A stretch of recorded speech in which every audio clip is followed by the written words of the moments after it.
మనం హైడ్రోజన్ వాయు తయారు చేయాలంటే ఏమేమి ఉండాలి?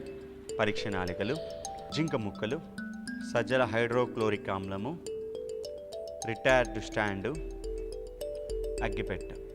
ఇప్పుడు పరీక్ష నాళికని ఏం చేద్దామంటే మొదటగా తీసుకొచ్చి ఈ స్టాండ్లో బిగించుతున్నాం.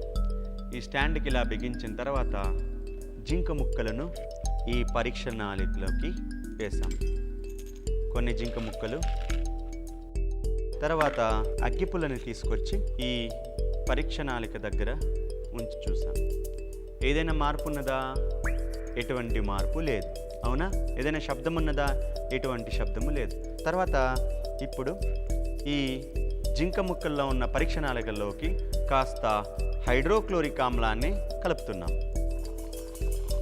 ఇప్పుడు బుసబుసమంటూ పొగలొస్తున్నది.